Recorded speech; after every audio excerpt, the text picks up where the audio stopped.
Hello everyone. Spring board academy के YouTube channel पर आपका स्वागत है।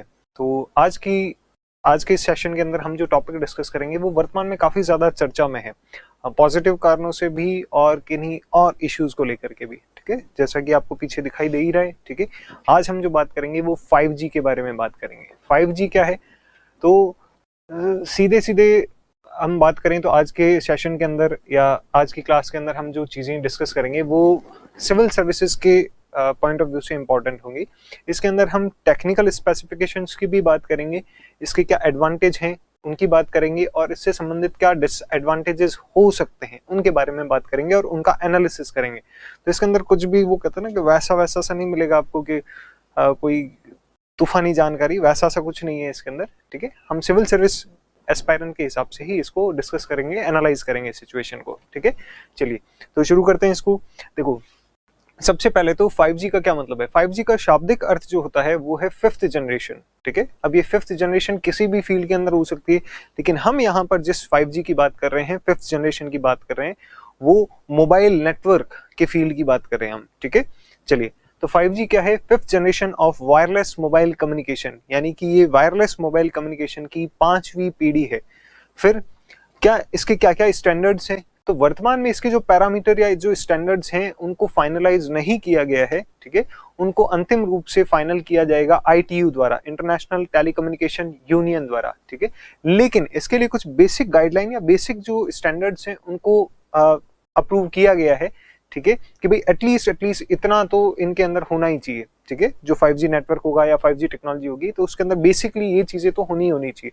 तो वो जो बेसिक उसके पैरामीटर्स या स्टैंडर्ड्स जो रखे गए हैं वो IMT 2020 उनको नाम दिया गया है। ठीक है, इंटरनेशनल मोबाइल टेलीकम्युनिकेशन 2020 स्टैंडर्ड। इससे पहले जो आपका 5G चलता था LTE जिसे कहा जाता है, ठीक है, और 5G एडवांस जो चलता था उनको IMT एडवांस नाम से कहा जाता था। ये नेक्स्ट आपके 5G के स्टैंडर्ड हैं IMT 2020। तो फाइनल जो इसके पैरामीटर्स या स्टैंडर्ड्स होंगे उनको ITU द्वारा निश्चित किया जाएगा। फिर इसके अंतर्गत 5G के अंदर कौन सी जो फ्रीक्वेंसी बैंड है या आवृत्तियां हैं उनको उपयोग में लिया जाता है। तो देखो, ओवरऑल हम बात नहीं करेंगे, वर्ल्ड के अंदर अलग अलग लेवल पर अलग अलग आपके रेडियो वेव फ्रीक्वेंसी, रेडियो तरंगे जो है उनका स्पेक्ट्रम जो है उसमें से कहीं से भी यूज किया जा सकता है। ठीक है, हर देश अपने हिसाब से करेगा। हम इंडिया की बात करते हैं कि इंडिया के अंदर कौन सी फ्रीक्वेंसी जो है वो 5G के लिए अलॉट की गई है। तो देखो, 3 स्लॉट्स हैं, 3.3 से 3.6 गीगाहर्ट्ज। ठीक है, दूसरा है आपके 24.25 से लेकर के 33.4 गीगाहर्ट्ज, और उसके बाद तीसरा जो स्लॉट है वो है 37 से 43.5 गीगाहर्ट्ज। ठीक है, ये चीज ध्यान रखना। अब अगर यहाँ पर आप, हो सकता है आप अगर प्री के एग्जाम के हिसाब से देखें इसके अंदर, ठीक है, क्योंकि ये टेक्निकल स्पेसिफिकेशंस हैं तो इसके अंदर प्री के पॉइंट ऑफ व्यू से भी आपसे चीजें पूछी जा सकती है और भी हो सकता है। तो यहाँ पर ये गीगाहर्ट्ज के अंदर है, इस चीज को देखना। ठीक है, अगर आप इसको मेगाहर्ट्ज के अंदर आप कन्वर्ट करोगे तो ये 3300 से लेकर के 3600 मेगाहर्ट्ज इसके अंदर हो जाएगा। ये चीज ध्यान रखना है। ठीक है ना, ये 3300 से 3600 मेगाहर्ट्ज में कन्वर्ट हो जाएगा। और अगर आप गीगाहर्ट्ज में बात करते हो तो 3.3 से 3.6 गीगाहर्ट्ज जो है वो यहाँ पर आ जाएगा। चलिए, तो ये इसकी आवृत्ति या फ्रीक्वेंसी बैंड हमने बात कर ली। अब हम देखते हैं कि 5G के अंदर हमारे को कितनी स्पीड मिलेगी। तो एक्सपेक्टेड जो स्पीड है इसके अंदर, इंटरनेट की जो स्पीड है या डेटा ट्रांसमिशन की जो स्पीड है वो आपके अप टू 10 Gbps है, 10 Gbps तक है। ठीक है, 4G के अंदर आपकी जो स्पीड है वो अप टू 1 Gbps थी, 1 Gbps तक। ठीक है, और 5G के अंदर उससे भी कहीं ज्यादा बढ़ करके आपके और 10 Gbps तक मिलने की संभावना है, 10 Gbps तक। ठीक है, चलिए फिर इसके अंदर लेटेंसी कितनी होगी, लेटेंसी या विलंबता वो 1 मिली सेकेंड, ये बहुत कम हो गई है। 5G के अंदर जो लेटेंसी है वो बहुत कम हो गई है, आपकी स्पीड बहुत ज्यादा बढ़ गई है। लेटेंसी या विलंबता कितनी, 1 मिली सेकेंड। अब ये लेटेंसी क्या होती है, ये डिले होता है। ठीक है, कि आपके द्वारा यहाँ पर कोई कमांड दी गई है, ठीक है, या आपने कोई काम करने के लिए इधर से क्लिक किया है और नेटवर्क के कारण उसमें जो डिले आता है, ठीक है, जो विलंब होता है नेटवर्क के कारण, वैसे लेटेंसी हर चीज के कारण आती है। जो आप इक्विपमेंट यूज करते हो उसके कारण भी लेटेंसी होती है, जो आपका वाईफाई राउटर होगा उसके कारण भी लेटेंसी होगी, जिस वायर या वायरलेस माध्यम से आपका कम्युनिकेशन हो रहा है, ठीक है, उसके कारण भी लेटेंसी या फिर डिले होगा, ठीक है। तो डिले अलग अलग कारणों से हो सकता है। ये डिले या ये लेटेंसी हम किसके एस्पेक्ट में बात कर रहे हैं? नेटवर्क के एस्पेक्ट में बात कर रहे हैं कि नेटवर्क इटसेल्फ के कारण कितनी लेटेंसी क्रिएट होगी, तो वो बहुत कम हो गई है, 1 मिलीसेकंड। 1 मिलीसेकंड का मतलब क्या हो गया? सेकंड का 1,000वां हिस्सा, सिर्फ इतनी सी इसके अंदर देरी रहेगी, विलंबता या लेटेंसी या डिले रहेगा, ठीक है। उसके बाद में एक और फैक्चुअल इंफॉर्मेशन इसके बारे में कि ये जो है आपके IEEE स्टैंडर्ड कौन सा 802.11 AC इस पर आधारित है, ठीक है। अब IEEE क्या है? ये इंटरनेशनल लेवल पर आपके एक इंस्टीट्यूट है जो इलेक्ट्रॉनिक्स एंड इलेक्ट्रिकल इंजीनियर्स का है, ठीक है। और ये विभिन्न तकनीकों को, विभिन्न टेक्नोलॉजी को मानक देने का, स्टैंडर्ड प्रदान करने का काम करता है। और वो टेक्नोलॉजी किसी भी फील्ड की हो सकती है, वो टेलीकम्युनिकेशन की हो सकती है, वो इंफॉर्मेशन टेक्नोलॉजी IT की हो सकती है, वो नैनो टेक्नोलॉजी की हो सकती है, किसी की भी, ठीक है। तो वो अलग अलग उनको स्टैंडर्ड या मानक देने का काम करता है। और 5G के लिए जो उन्होंने मानक निर्धारित किया है या जो मानक उन्होंने इसको दिया है, जो स्टैंडर्ड उन्होंने इसको दिया है, वो है आपका 802.11 AC, ठीक है। तो ये ध्यान रखना। तो ये कुछ टेक्निकल स्पेसिफिकेशंस से आपके 5G को लेकर के, इनको एक बार वापस से देखते हैं। आपके प्री के अंदर काम में आ सकते हैं ये, और भी आपके जनरल नॉलेज के हिसाब से भी काम के हैं, ठीक है। तो ये 5th जनरेशन है वायरलेस मोबाइल कम्युनिकेशन की। इसके फाइनल स्टैंडर्ड्स अभी तक डिसाइड नहीं किए गए हैं इंटरनेशनल टेलीकम्युनिकेशन यूनियन द्वारा। इन फ्यूचर इसके फाइनल जो आपके पैरामीटर्स हैं उनको डिसाइड किया जाएगा, बट इनिशियली इसके कुछ स्टैंडर्ड्स जो हैं वो सेट किए गए हैं, बेसिक पैरामीटर्स सेट किए गए हैं, जिन्हें IMT 2020 नाम दिया गया है। इंडिया के अंदर 5G में कौन सी फ्रीक्वेंसी बैंड यूज होगी? तो वो ये 3 फ्रीक्वेंसी बैंड है। उसके बाद में इसमें एक्सपेक्टेड स्पीड जो है वो डेटा ट्रांसमिशन की वो कितनी रहेगी? तो वो अप टू 10 Gbps होगी। इसके अंदर लेटेंसी या विलंबता कितनी होगी? तो वो मात्र 1 मिली सेकंड की है, ठीक है। और ये IEEE के 802.11 AC स्टैंडर्ड पर आधारित है, ठीक है भाई, समझ गए। यानी कि कुल मिलाकर के इसके अंदर जो डेटा ट्रांसमिशन है उसकी स्पीड बहुत ज्यादा बढ़ जाएगी, ठीक है। 3G से 4G बहुत ज्यादा तेज था, और 4G से तो कहीं ज्यादा तेज हो गया आपके 5G। समझ गए इस चीज को? चलिए अब हम थोड़ा सा इसके बारे में ये बात करते हैं कि 5G से क्या फायदे होंगे, क्या एडवांटेजेस होंगे, ठीक है। देखो भाई, कुल मिलाकर के 5G जो है, इससे आपको एक ही चीज समझनी है कि 5G के कारण आपके डेटा ट्रांसमिशन की स्पीड ड्रास्टिकली इंक्रीज हो जाएगी, बहुत बड़े लेवल पर बढ़ जाएगी, ठीक है। अब उससे आपको क्या क्या बेनिफिट हो सकते हैं, या उसका एप्लीकेशन कहाँ कहाँ किया जा सकता है? इतनी हाई जो आपकी स्पीड डेटा ट्रांसफर या डेटा ट्रांसमिशन है, इस चीज का कहाँ पर एप्लीकेशन या अनुप्रयोग किया जा सकता है, या इससे आपको क्या बेनिफिट हो सकते हैं, वो ही अल्टीमेटली क्या है, आपके 5G के एडवांटेजेस होंगे, ठीक है। एक एक करके इनके बारे में बात करते हैं।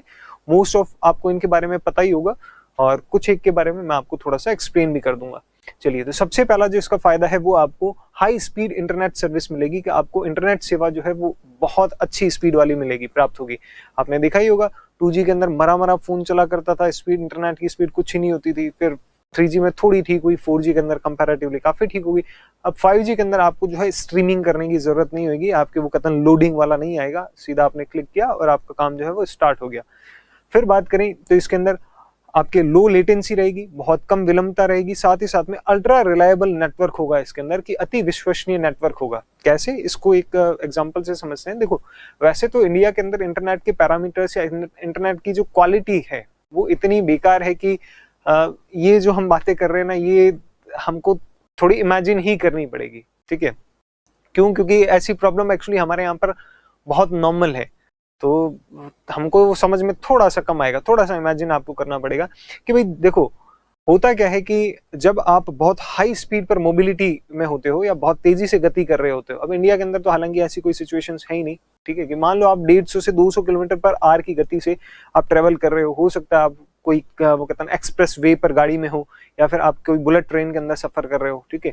तो क्या होता है कि भाई इंटरनेट जो है वो, क्योंकि वायरलेस कम्युनिकेशन है, ठीक है, तो इंटरनेट जो कनेक्शन है वो कनेक्टिविटी प्रभावित होती है। क्यों? क्योंकि आप बहुत तेजी से आगे बढ़ रहे हो, तो कंटिन्यूअसली आप कनेक्शन के अंदर रहो और आपको हाई स्पीड का डेटा ट्रांसमिशन हर टाइम अवेलेबल होता रहे और विश्वसनीय रूप से होता रहे, तो वहां पर दिक्कत आती है, ठीक है। अभी तक 4G में दिक्कत आती थी, लेकिन 5G के अंदर ये दिक्कत नहीं आएगी। समझ गए इस बात को? ठीक है। हालांकि हमारे यहाँ चक्कर ये है कि हमारे यहाँ पर इंटरनेट की क्वालिटी वैसे ही इतनी खराब है कि हमारे को हाई स्पीड और लो स्पीड की फर्क ही नहीं पड़ता, हमारे वैसे इंटरनेट खराब चलता है। तो इस कारण से ये थोड़ा सा पॉइंट ऐसा है कि जिसको हमको इमेजिन करना पड़ेगा, बट ऐसा होता है। और 5G के अंदर क्या होगा कि आप बहुत स्पीड पर भी अगर आप गति कर रहे हैं तो भी आपको बहुत ही रिलायबल और हाई स्पीड वाला इंटरनेट जो है, इंटरनेट सर्विस आपको अवेलेबल हो पाएगी। फिर HD वीडियोस के अंदर जो आपके हाई डेफिनेशन वीडियोस होते हैं, या जो आप कह सकते हो हाई क्वालिटी के या हाई रेजोल्यूशन वाले जो वीडियो होते हैं आपके, HD वीडियो गेम्स जो होते हैं, आपके गेम्स होते हैं जैसे पबजी वबजी हैं, ठीक है, तो इससे भी बेहतर जो आपके गेम्स होंगे जिनके अंदर आपको बहुत अच्छा एक्सपीरियंस होगा, एकदम बिल्कुल यूं लगेगा जैसे आप ही गेम खेलो, आप वहीं पर हो, ठीक है, तो वो जो है उनके अंदर आपके 5G का यूज होगा। क्यों? क्योंकि 5G क्या प्रोवाइड करवाता है आपको, high speed of data transmission आपको प्रोवाइड करवाता है, और उनकी इनमें जरूरत पड़ेगी आपके वर्चुअल रियलिटी के अंदर, ठीक है, आपकी ऑगमेंटेड रियलिटी के अंदर। वर्चुअल रियलिटी क्या होता है कि भाई वो आजकल आपने देखा होगा कि इस तरीके के कुछ गॉगल्स और आते हैं जिसके अंदर अगर आप लगा लेते हो तो आपको जो आपके सामने पिक्चर चलती है वो 3D में और थोड़ा इस प्रकार से होती है, वो पूरी पूरी आपको यूं लगता है कि आप वहीं पे उपस्थित हो, ठीक है, कि अगर आपको VR के अंदर अगर आपको पहाड़ की किसी चोटी पर खड़ा दिखाया जा रहा है तो आपको लिटरली ऐसा फील होगा कि आप पहाड़ की चोटी पर खड़े हो। क्यों? क्योंकि भाई आप चीजों को कैसे ऑब्जर्व करते हो, आपकी आंखों के माध्यम से करते हो, आपकी आंखें आपको बताती है कि अभी आप कहां पर हो, ठीक है, तो वहां पर आंखें जो है आपको वर्चुअल रियलिटी के अंदर ऐसी जगह पर किसी पहाड़ की, वो कहता ना कि चोटी के ऊपर आपको बता रहा है, या बीच के ऊपर खड़ा बता रहा है, या कोई रोलर कोस्टर राइड के अंदर आपको बता रहा है, ठीक है, तो आपको यूं लगता है कि आप वहां पर हो, बेसिकली आप होते नहीं हो, पर वो इतनी हाई क्वालिटी की चीजें होती है, ठीक है, कि आपको वो रियलिटी लगती है, जबकि वो रियलिटी नहीं है, वो क्या है, वो वर्चुअल है, आभासी है। फिर भी आपको क्या लगता है कि नहीं वो रियलिटी है, वास्तविकता है, जबकि वो होता नहीं है, ठीक है।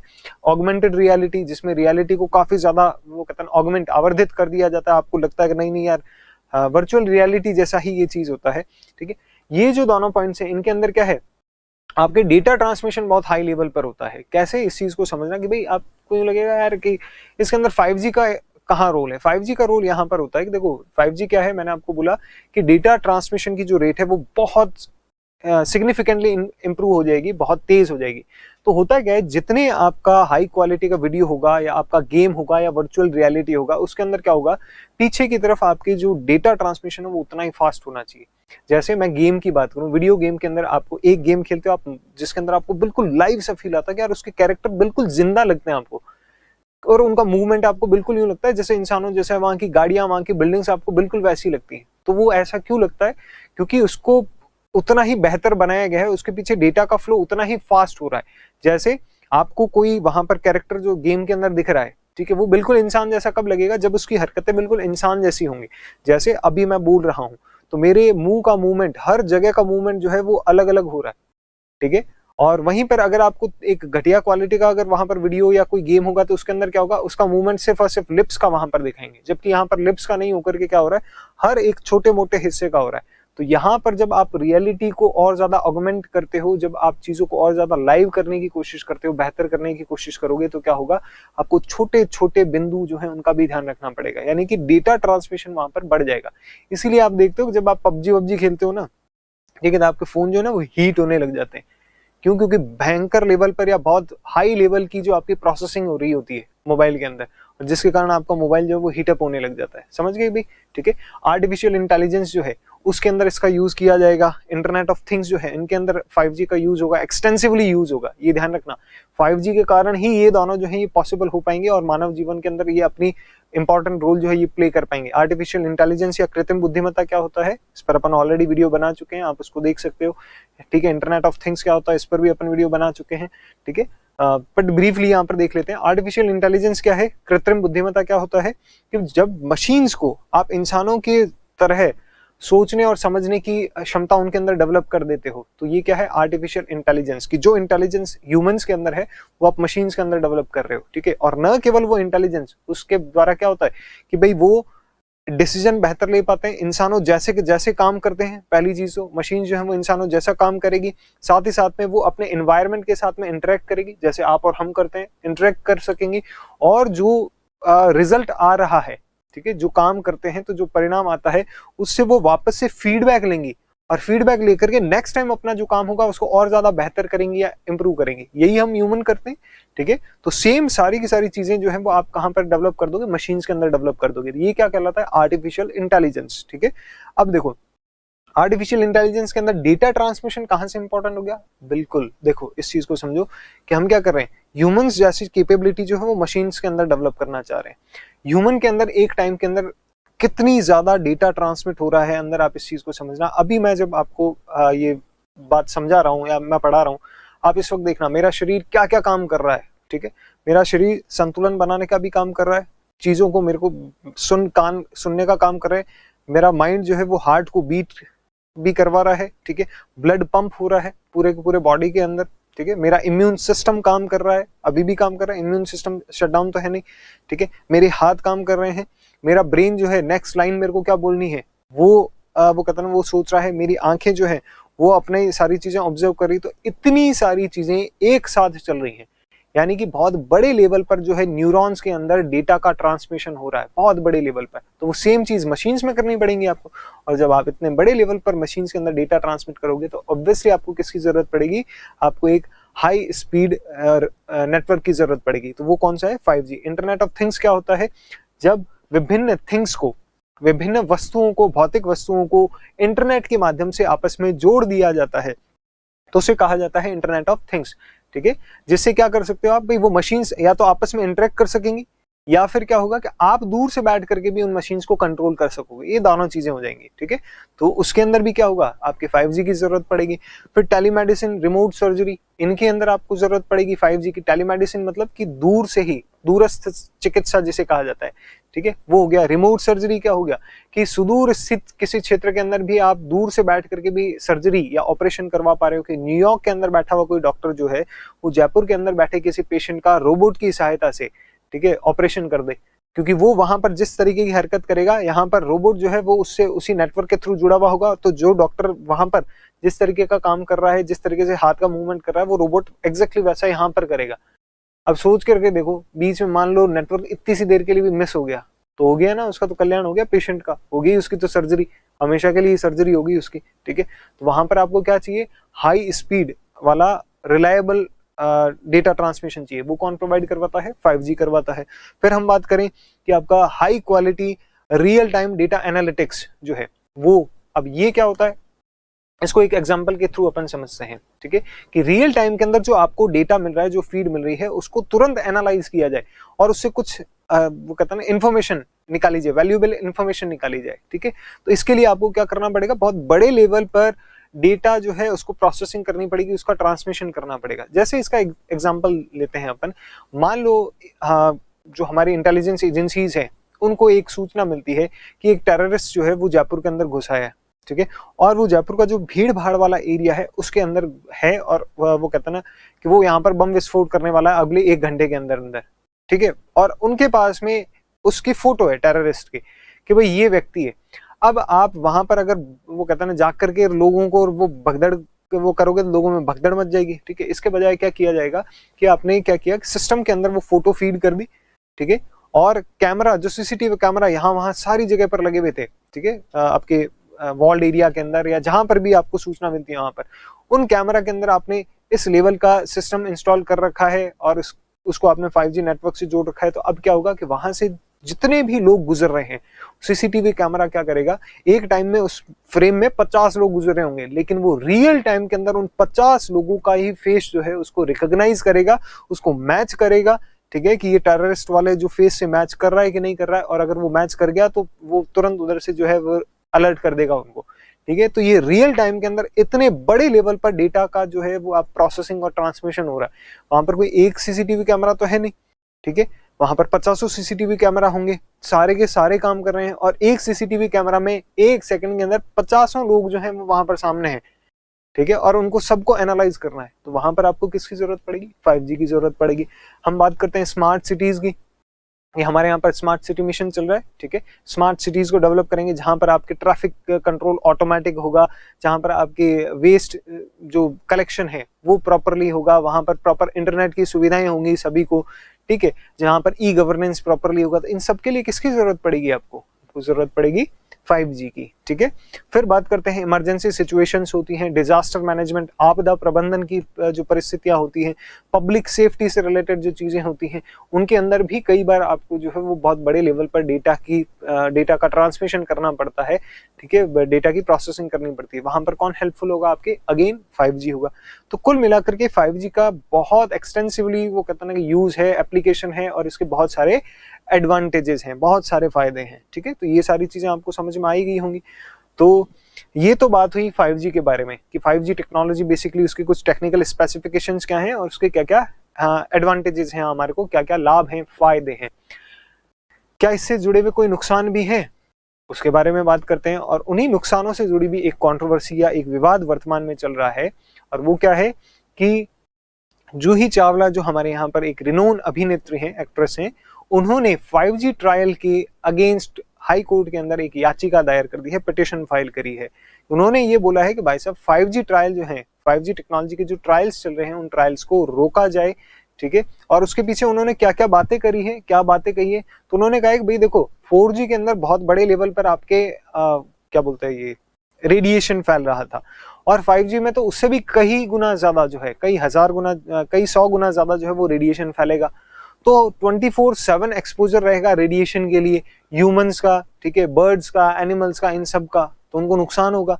फिर उन्होंने साथ ही साथ में क्या बोला कि we have reasons to believe that the radiation is harmful and injurious to health and safety of the people. उन्होंने कहा कि we have reasons to believe, कि हमारे पास ऐसे कारण हैं जिनसे हमारे को पूरा भरोसा है कि 5G जो है वो 5G की जो रेडिएशन है वो लोगों की हेल्थ के लिए, उनकी सेफ्टी के लिए जो है वो हानिकारक रहेगी, उनकी हेल्थ को नुकसान पहुंचाएगी, ठीक है। फिर उन्होंने इसके पीछे और भी बातें बोली अपने इंटरव्यू के अंदर, और उन्होंने कहा कि भाई जिस तरीके से फार्मास्यूटिकल कंपनियां होती हैं आपके, वो जब किसी नई दवाई को बनाती हैं, कोई नई ड्रग बनाती हैं, तो उसके 10 से 15 साल तक ट्रायल्स करती हैं।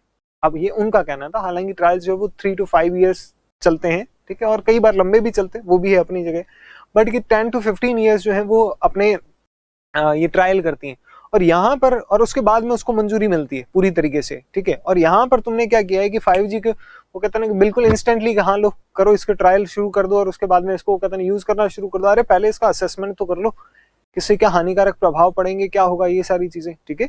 तो ये जूही चावला द्वारा जो है ये पिटिशन फाइल की गई, और इसके अगेंस्ट जो है उसके अंदर ये उनके द्वारा बातें कही गई। और ये केवल जूही चावला की ही बात नहीं है, रेडिएशन को लेकर के, टावर्स को लेकर के, मोबाइल टावर्स को लेकर के, मोबाइल के रेडिएशन को लेकर के हमारे समाज के अंदर, पूरे देश में, विश्व के अंदर ये कुछ कंसर्न्स चलते हैं, ठीक है।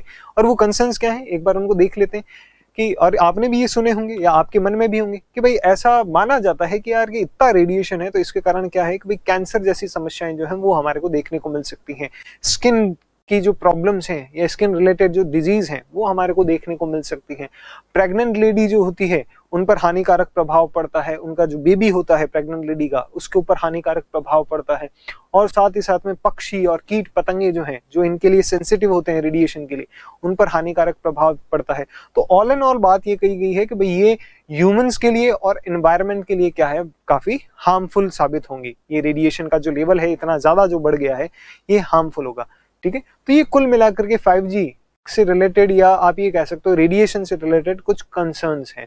अब इसके अंदर कितनी सच्चाई है, क्या चीजें हैं, क्या वास्तव में ऐसा है कि कैंसर हो जाएगा, मर जाएंगे हम सारे के सारे, पक्षी जो है वो पागल हो जाएंगे, या उनके वो कहते हैं दिक्कत आएगी, क्या प्रेग्नेंट लेडीज जो है उनकी हालत खराब हो जाएगी, क्या इससे रिलेटेड और भी कुछ कंसर्न्स है, मतलब वास्तव में क्या 5G जो है वो खराब है।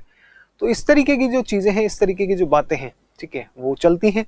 और अब हम करते हैं इसकी समीक्षा कि क्या ये जो बातें कही गई हैं, क्या ये जो चीजें कही गई हैं, क्या ये वास्तव में सही है, इन पर भरोसा करना चाहिए हमको। तो देखो शुरुआत छोटी छोटी बातों से करते हैं। एक तो ये कि जूही चावला जी जो हैं उन्होंने एक बात बोली कि भाई फार्मास्यूटिकल कंपनियां जो हैं वो 10 to 15 ईयर्स तक ट्रायल्स करती हैं, ठीक है, टेस्टिंग करती हैं, और उसके बाद उनको मंजूरी मिलती है। और यहाँ पर आपने जो है 5G को जो है वो इंस्टेंटली जो है वो मंजूरी दे दी कि भाई साहब आप अपने ट्रायल्स करो। तो पहली बात ये है, देखो इस चीज को समझो कि दोनों का फील्ड अलग है, ठीक है, और दोनों के जो टारगेट है या पर्पस है वो दोनों के अलग हैं। वो बीमारी को क्योर करने के लिए है, ये चीज को ध्यान रखना, और ये आपको फैसिलिटेट करने के लिए, ये आपको एक सुविधा प्रदान करती है अलग तरीके की। दोनों टेक्नोलॉजी डिफरेंट है, पहली बात तो ये, ठीक है, जोन दोनों का, जॉनर जो है वो दोनों का डिफरेंट है। उसके बाद में वो जो ड्रग्स हैं या वो जो दवाइयां हैं वो आपके किसी बीमारी को या डिजीज को या फ्यूचर में हो सकने वाली किसी बीमारी को रोकने के लिए होती हैं, जबकि ये जो टेक्नोलॉजी तो वो बहुत लंबे टाइम तक चलती हैं। ठीक है, उसके अंदर वो जो ऐसा नहीं होता, इंस्टेंट नहीं होता, उसके अंदर कुछ भी नहीं होता। आप कोरोना का ही देख लो, कोरोना के लिए भी हमारे को लड़ते हुए जो है 1.5 साल के आसपास हो गया है। ठीक है, तो और अभी भी हम जो है उससे निपटने की कोशिश ही कर रहे हैं। तो वो मेडिकल फील्ड है, बायोटेक्नोलॉजी का फील्ड है, वो अलग है। यहाँ पर टेलीकम्युनिकेशन टेक्नोलॉजी के अंदर 6 महीने और 1 साल के अंदर तो टेक्नोलॉजी ड्रास्टिकली चेंज हो जाती है। ठीक है, चीजें बदल जाती हैं भयंकर तरीके से। आप ये देखो ना, हर साल एप्पल, वन प्लस और ये जो है अपने नई मोबाइल, नई टेक्नोलॉजी लेकर के आ जाते हैं। अब अगर यहाँ पर तुम 10 से 15 साल ट्रायल चलाओगे, उसका पूरा असेसमेंट करने चले गए, तो ये किसी भी तरीके से आप ये कह सकते हो फिजिबल ऑप्शन नहीं है, किसी भी तरीके से ये चीज सही नहीं है। पहली बात तो ये। दूसरी बात, जैसे जूही चावला जो है उन्होंने ये कहा कि भाई ये कोई अभी की ही बात नहीं है कि भाई मोबाइल टावर को लेकर के, वो पहले भी थोड़ी सजगता जो है या जागरूकता क्रिएट करती आई है कि भाई मोबाइल टावर लगते जा रहे हैं और उससे नुकसान होगा, ये होगा, वो होगा। भाई चलो ठीक है, आप अभी तो मोबाइल टावर्स के बारे में बात कर रहे हो कि मोबाइल टावर लग रहे हैं और उससे रेडिएशन हो जाएगा, फैल जाएगा, मोबाइल टावर मत लगाओ, ऐसा मत करो, वैसा मत करो। चलो ठीक है, तुम कर लोगे ये सारी चीजें। आपने एक प्रोजेक्ट का नाम सुना है, स्टारलिंक प्रोजेक्ट? ठीक है, जो इलॉन मस्क है उनके द्वारा ये किया जा रहा है। उसके तहत वो लो अर्थ ऑर्बिट के अंदर, निम्न भूकक्षा के अंदर 42,000 सैटेलाइट जो हैं वो लॉन्च करने वाले हैं। 42,000 सैटेलाइट। आज तक जितनी आपकी स्पेस एजेंसीज है ना वर्ल्ड की, जितनी सारी ने मिला करके भी ना 42,000 लॉन्च नहीं किए होंगे। सब ने मिला करके इतने सालों के अंदर, 50 सालों के अंदर नहीं लॉन्च किए होंगे ना, उतना वो अगले 5-7 साल के अंदर वो कहते हैं लॉन्च करने की बात कर रहा है। 42,000 सैटेलाइट लॉन्च करेगा वो, और वो सारे के सारे आपको internet service, low cost reliable internet service, high speed reliable internet service provide करवाएंगे। तो फिर तो पूरी की पूरी अर्थ के ऊपर ही रेडिएशन आ जाएगा, फिर कहाँ जाओगे? तो ये कोई लॉजिक नहीं है कि टावर को हटा दो और ये कर दो, वो कर दो, ऐसा कुछ भी नहीं है। ठीक है, आपके पास जो भी ऑप्शंस हैं आपको उन्हीं के अंदर ही देखना पड़ेगा। चलिए, तो ये जो चीजें चल रही है इनकी समीक्षा करते हैं। ठीक है, कि क्या उनके द्वारा जो कंसर्न बोला गया है वो सही है, जेन्युइन है कि नहीं है, या किस हद तक कितना सही है तो कितना सही है, और गलत है तो कितना गलत है। उस चीज को अपन डिस्कस करते हैं, एनालाइज करते हैं। तो सबसे पहले देखो, सबसे पहला जो पॉइंट है वो ये है, देखो ये टेक्निकल एस्पेक्ट में अपन बात करते हैं सीधी सीधी। रेडिएशंस जो होती हैं, ठीक है, या जो आपका ये जो वायरलेस कम्युनिकेशन होता है, बेतार संचार होता है, ये इलेक्ट्रोमैग्नेटिक वेव्स, विद्युत चुंबकीय तरंगों के माध्यम से होता है। विद्युत चुंबकीय तरंगों का एक स्पेक्ट्रम होता है। ठीक है, यानी कि आप ये कह सकते हो इलेक्ट्रोमैग्नेटिक वेव्स का जो स्पेक्ट्रम है या जो उनकी रेंज है, ठीक है, उसको थोड़ा सा अपन डिस्कस कर लेते हैं। तो जो इलेक्ट्रोमैग्नेटिक वेव्स होती हैं आपकी,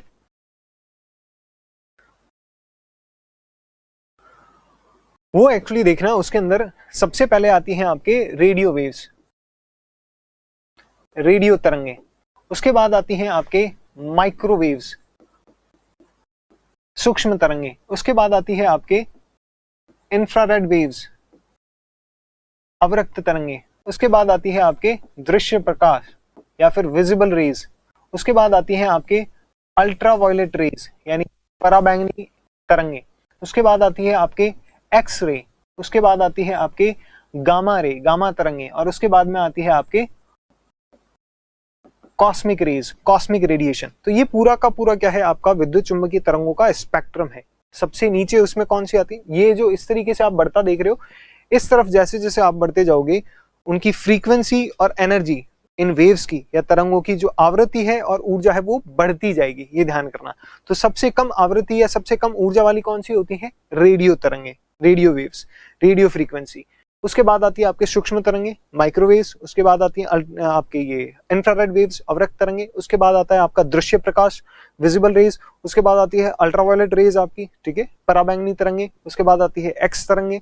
उसके बाद आती है गामा तरंगे। और उसके बाद आती है आपके कॉस्मिक रेडिएशन। ठीक है, तो ये जैसे जैसे आप इधर बढ़ते जाओगे, इनकी ऊर्जा और आवृत्ति बढ़ती जाएगी। ठीक है, और इधर आओगे तो ऊर्जा और आवृत्ति इनकी घटती जाएगी। ठीक है, इनको अपन दो कैटेगरी के अंदर बांटते हैं। ठीक है, एक कैटेगरी है आपकी जो दृश्य प्रकाश और इससे इस तरफ है, नीचे वाली है, जिनकी ऊर्जा अपेक्षाकृत कम है। ठीक है, आवृत्ति जिनकी कम है। और एक है आपके दृश्य प्रकाश से ऊपर वाली, जिनकी ऊर्जा और आवृत्ति ज्यादा है। इन्हें कहा जाता है आपके आयोनाइजिंग रेडिएशन। ठीक है, आयनीकरण करने वाली विकिरणें हैं। क्यों? क्योंकि इनकी ऊर्जा और इनकी आवृत्ति ज्यादा होती है। तो क्योंकि इनकी ऊर्जा ज्यादा होती है, इस कारण से ये डैमेज ज्यादा करती है, आयनीकरण कर देती हैं, ठीक है, ये डैमेज करती हैं चीजों को। तो ये आयोनाइजिंग रेडिएशन है। और इससे कम वाली जो है इन्हें कहा जाता है नॉन आयोनाइजिंग रेडिएशन। और इनकी क्योंकि ऊर्जा और आवृत्ति, फ्रीक्वेंसी और एनर्जी कम होती है, इस कारण से इतनी वो कहना ये हार्मफुल बिल्कुल भी नहीं होती है, ठीक है। अब इसके अंदर देखना, अब हम एक बार थोड़ा सा इसको डिस्कस करते हैं कि ये जो आपके आयोनाइजिंग रेडिएशन है, ultraviolet rays, X ray, gamma ray, ये सब, तो ये क्या होती है भाई, क्योंकि इनकी एनर्जी ज्यादा होती है, ठीक है, इस कारण से ये डैमेज कॉज करती हैं। बात करें आपके एक्सरे की, गामा रे की, ठीक है, तो ये आपके सेल्स को, टिश्यूज जो हैं उनको डैमेज करती है, उनको नुकसान पहुंचाती है। और नहीं होगा तो ये क्या करेंगी, आपके डीएनए जो है उसके अंदर परिवर्तन कर देंगी या उसको नुकसान पहुंचा देंगी। तो ये म्यूटेशन भी कॉज कर देती हैं। समझ गए चीज को? म्यूटेशन बोले तो उत्परिवर्तन। तो हमारे जो कोशिका है, ऊतक है, उनको क्षतिग्रस्त कर सकती हैं। हमारा डीएनए जो है उसको क्षतिग्रस्त कर सकती हैं या उसमें परिवर्तन कर सकती हैं, और उसमें परिवर्तन करके म्यूटेशन या उत्परिवर्तन ला सकती हैं। आपने देखा होगा, इसीलिए जो एक्सरे होती है या एक्सरे मशीन होती है उससे पास में जाने से मना किया जाता है, बार बार एक्सरे करवाने से भी मना किया जाता है, ठीक है। हालांकि हमारा जो एक्सरे होता है वो सॉफ्ट एक्सरे होती है, जो बहुत कम ऊर्जा वाली होती है। तो हार्ड एक्सरे तो बहुत ज्यादा नुकसान करती है हमारी बॉडी को, ठीक है। और उससे भी ऊपर होती है आपकी गामा रे। गामा रे तो बहुत खतरनाक होती है शरीर के लिए, आपको पता हो तो, ठीक है। और आप अगर मार्वल मूवी के फैन हैं तो आपने वो हल्क देखा है, हरा हरा सा ग्रीन मॉन्स्टर, ठीक है, वो किससे बनता है? वो आपके गामा रेडिएशन से ही बनता है। क्यों? क्योंकि उसकी बॉडी जो है वो गामा रेडिएशन से, जब गामा रेडिएशन उस पर पड़ती है तो उसके अंदर म्यूटेशन हो जाता है, ठीक है, उसकी सेल्स और डीएनए जो है उसके अंदर चेंज आ जाता है, ठीक है। तो वो हानिकारक है। उससे थोड़ा नीचे आओ तो अल्ट्रावायलेट रेज, पराबैंगनी किरणें, ये भी हानिकारक होती हैं, आपने सुना होगा, ठीक है, कि भाई पराबैंगनी किरणों के कारण हमारे स्किन को प्रॉब्लम होती है, स्किन डिजीज जो है वो होती है, ठीक है। और अगर आपको पता हो तो अल्ट्रावायलेट रेज जो है इनका उपयोग किया जाता है आपके सूक्ष्म जीवों को, माइक्रोब्स को डिस्ट्रॉय करने के लिए। जैसे आपका कैंट आरओ और ये वो फलाना निमकाना जो भी आरओ आपके घर में लगे हुए हैं पानी को प्यूरिफाई करने के लिए, उसके अंदर आपने देखा होगा यूवी टेक्नोलॉजी युक्त, ठीक है। यूवी टेक्नोलॉजी क्या है? अल्ट्रावायलेट, ठीक है। तो अल्ट्रावायलेट रेज का उपयोग करके सूक्ष्म जीवों को, बैक्टीरिया और वायरस और ये जो होते हैं इनको मारा जाता है, इनको नष्ट किया जाता है। इससे ऊपर वाली ये जो है आपकी आयोनाइजिंग रेडिएशन, ये हानिकारक होती है, घातक होती है। लेकिन जो आपकी नॉन आयोनाइजिंग रेडिएशन है ये किसी भी प्रकार से घातक या हार्मफुल नहीं होती है, ठीक है। जैसा कि पिटिशन दायर की गई है और जैसे कि और भी इस तरीके के इश्यू चलते हैं कि भाई साहब इतनी रेडियो वेव्स हो जाएंगी 5G के अंदर कि सारी तरफ ही रेडिएशन हो जाएगा और हमारे को 24/7 एक्सपोजर रहेगा रेडियो वेव्स का, ठीक है। तो सोच के देखो कितना हानिकारक प्रभाव पड़ेगा। चलो ठीक है, थांबा, एक बात बताओ, ये विजिबल रे जो है, ठीक है, सूर्य का प्रकाश है या फिर आपके ट्यूबलाइट का प्रकाश है या कुछ भी हो, प्रकाश है, विजिबल रे होती है, ठीक है। आप 24 में से लगभग 15 से 18 घंटे विजिबल रे में रहते हो, पता है आपको। 12 घंटे तो आप सूरज की रोशनी में रहते हो, और स्पेशली अपन राजस्थान वाले तो सूरज जो कहते हैं ढापे में, भाई साहब थोड़ी देर तो पीछा छोड़ दो, इतनी भयंकर गर्मी पड़ती है, ठीक है। कभी भी किसी को सुना आपने, ओहो सूरज की वो कहते हैं रेडिएशन के कारण कोई मर गया? हमारे यहाँ पर हम तो जिंदा ही हैं, पूरे टाइम ही हम तो उसी के अंदर ही पड़े रहते हैं, ठीक है। हमारे साथ तो आज दिन तक ऐसा कुछ नहीं हुआ, और हमारे यहाँ पर तो हमने ऐसा देखा भी नहीं कि धड़ल्ले से कैंसर हो रहा लोगों को, ऐसा कुछ भी नहीं। कोई स्किन डिजीज भी हो रही है, हाँ ठीक है, हम थोड़े काले होते हैं पर वो चलता है, उसका कोई फर्क ही नहीं पड़ता, ठीक है। तो आप प्रकाश के अंदर, विजिबल रे के अंदर आप हमेशा रहते हो। आप सोते हो, आप ट्यूब घर के अंदर होते हो, आपकी ट्यूबलाइट जल रही होती है, आपकी लाइट जल रही होती है, आप पूरी टाइम उसके एक्सपोजर के अंदर हो, 24/7 एक्सपोजर में हो आप उसके। कोई नुकसान हुआ आपको आज दिन तक? नहीं हुआ ना। रेडियो वेव बहुत पहले है, बहुत कम ऊर्जा वाली है। रेडियो के बाद में तो आपके माइक्रोवेव आती है, फिर अवरक्त तरंगे आती है, उसके बाद में आती है आपके प्रकाश। यानी कि प्रकाश तरंगे जो है, विजिबल रे जो है, वो रेडियो वेव की तुलना में कहीं ज्यादा एनर्जी वाली है, कहीं ज्यादा फ्रीक्वेंसी वाली है। फिर भी कोई नुकसान हुआ आज तक? नहीं हुआ। और बातें क्या चल रही है कि भाई साहब अब रेडिएशन इतना ज्यादा बढ़ जाएगा, इतना ये हो जाएगा, वो हो जाएगा कि भाई इंसानों को, पक्षियों को, इन सबको नुकसान होगा। तो ऐसा कुछ नहीं होने वाला है। टेक्निकली आपने खुद ने देख लिया कि प्रकाश जो है वो उससे कहीं ज्यादा ऊर्जा और आवृत्ति वाला है, फिर भी कोई नुकसान हमारे को आज दिन तक एज सच देखने को नहीं मिलता है। हाँ, जो हमारे को कई बार होता है ना कि सूर्य की किरणों से किसी को स्किन प्रॉब्लम होती है, कुछ भी होता है, तो होता क्या है, सूर्य के प्रकाश में थोड़ा बहुत साथ साथ में पराबैंगनी किरणें भी आती है, ठीक है। अल्ट्रावायलेट रेज भी आती हैं, ओजोन परत तो उसको रोकने का प्रयास करती है, पर कुछ फिर भी आती है, उनके कारण हमारे को दिक्कत होती है, प्रकाश के कारण नहीं होती है, ये चीज ध्यान रखना। ठीक है, चलिए, तो टेक्निकल लेवल पर हमने इसके बारे में बात कर ली। अब इस चीज को देखो, जो ये आपकी रेडियो फ्रीक्वेंसी है, ठीक है, ये होती है आपके 30 किलोहर्ट्ज से लेकर के 300 किलोहर्ट्ज तक, जो कि आपके विजिबल रे जो है, प्रकाश जो है, उसकी तुलना में कहीं ज्यादा कम, यानी कि कहीं कम ऊर्जा वाली होती है। तो ये टोटली आपके सेफ है, बिल्कुल भी हार्मलेस, सॉरी मतलब हार्मफुल नहीं है। ठीक है, फिर तो ये तो पहला पॉइंट हुआ टेक्निकल लेवल पर। अब आप या हम ये सोच सकते हैं, अच्छा ये तो टेक्निकल लेवल पर चीजें, पर हो सकता है प्रैक्टिकल लेवल पर चीजें अलग हो, तुम और हम क्या डॉक्टर हैं क्या? तो चलो एक काम करते हैं, कुछ ऑथेंटिक लेवल पर भी बातें इसके बारे में की जाए। ठीक है, तो विश्व स्वास्थ्य संगठन, आपका वर्ल्ड हेल्थ ऑर्गेनाइजेशन WHO द्वारा अमेरिका का नेशनल इंस्टीट्यूट ऑफ हेल्थ जो है, उसका एक सेंटर है नेशनल कैंसर इंस्टीट्यूट, उसके द्वारा भी स्टडी की गई। WHO ने भी बहुत सारी स्टडीज करी हैं, रिपोर्ट्स जारी करी हैं। ठीक है, डैनिश स्टडी हुई है एक, डेनमार्क स्कैंडिनेवियन कंट्री है, आपको पता होगा, वो हर मामले में टॉप पर रहते हैं। ठीक है, और उनके द्वारा अगर कोई स्टडी की गई है तो डेफिनेटली ऑथेंटिक ही होगी। ठीक है, वो एनवायरनमेंट के बारे में, ह्यूमन हेल्थ के बारे में बहुत सजग हैं, हर पैरामीटर पर, आप वर्ल्ड लेवल पर कोई भी इंडेक्स होगा तो आप उसमें उनको अच्छी रैंक में ही देखते हो। ठीक है, तो डेनमार्क द्वारा एक डैनिश स्टडी करी गई, साथ ही साथ में इंटरफोन स्टडी नाम की भी एक स्टडी हुई है। ठीक है, आपके मिलियन विमेन स्टडी नाम से भी एक स्टडी हुई है, जिसमें इन रेडिएशन का महिलाओं के ऊपर क्या, स्पेसिफिकली महिलाओं के ऊपर क्या प्रभाव पड़ता है। ठीक है, तो पूरे विश्व स्तर पर इसको किया गया, इसको कंडक्ट किया गया। हमारे इंडिया के अंदर सर्ब नाम का एक इंस्टीट्यूट है, ठीक है, एक बोर्ड है, science and engineering research board, SERB. ठीक है, जो बहुत ही, आप ये कह सकते हो, रिनोन और बहुत ही प्रतिष्ठित संस्थान है, उसके द्वारा स्टडीज की गई। और इन सभी स्टडीज के अंदर ये पाया गया कि भाई ये जो रेडिएशन लेवल है, इनका किसी भी तरीके से कैंसर हो गया, आपका ब्रेन ट्यूमर हो गया, आपका अकॉस्टिक न्यूरोमा हो गया, ग्लियोमा हो गया, मेनिंजियोमा हो गया, इन सब से कोई एज सच सीधा सीधा लेना देना नहीं दिखाई देता है। ठीक है, यहाँ पर ये बिल्कुल इसको सिरे से खारिज नहीं करते हैं, पर ये कहते हैं भाई साहब, इनकी स्टडीज या इनकी रिपोर्ट्स ये बोलती है कोई इनका कोई रिलेशन हो, ऐसे कोई पुख्ता प्रमाण जो है हमारे पास में, या हमारे को एविडेंस ऐसे देखने को, सॉलिड एविडेंस देखने को नहीं मिलते हैं। तो आप और हम टेक्निकल लेवल पर बात कर रहे थे, तो हो सकता है वो चीजें अलग होंगी, लेकिन इन लोगों ने जब स्टडी करी तो इन्होंने भी सेम ही चीजें पाई इसके अंदर। ठीक है, समझ गए भी इस चीज को, कि इन्होंने तो बोल दिया कि भाई एज सच कोई खतरा नहीं है, और खतरे के हमारे को कोई भी डायरेक्ट लिंक इसका दिखाई नहीं देता है या नहीं मिला है। तो फिर भाई साहब ये सब चीजें कैसे होती है, क्यों ये इस तरीके की बातें चलती है, रेडिएशन वाला और फलाना और ढिमकाना? तो देखो होता क्या है कि स्टडीज जो है वो बहुत सारी की गई हैं इसके ऊपर, रेडिएशन के रिगार्डिंग अगर हम बात करें, बहुत सारी स्टडीज की गई हैं। कुछ स्टडीज के अंदर ऐसा पाया गया है कि भाई इसके कारण नुकसान होते हैं, ठीक है, या हो सकते हैं, होते तो नहीं बोला गया किसी में भी, क्योंकि फिर आपको एविडेंस देना पड़ेगा उसके लिए। एविडेंस का मतलब है कि आपको बिल्कुल वो देना पड़ेगा कि हाँ इस कारण से ये देखा गया, बट उन्होंने पाया कि हो सकता है। और कुछ स्टडीज ऐसी हुई हैं जो बोलती हैं भाई साहब ऐसा कोई डायरेक्ट लिंक हमारे को देखने को नहीं मिलता है। तो कुल मिलाकर के खूब सारी स्टडीज हुई हैं, और उनसे आप किसी भी एक सॉलिड कंक्लूजन के ऊपर नहीं पहुंचते हो कि आपको पता चले, कोई ठोस परिणाम आपको मिले, कोई एक एग्जैक्टली निष्कर्ष मिले कि नुकसान होता है या नहीं होता है, ये नहीं मिलता।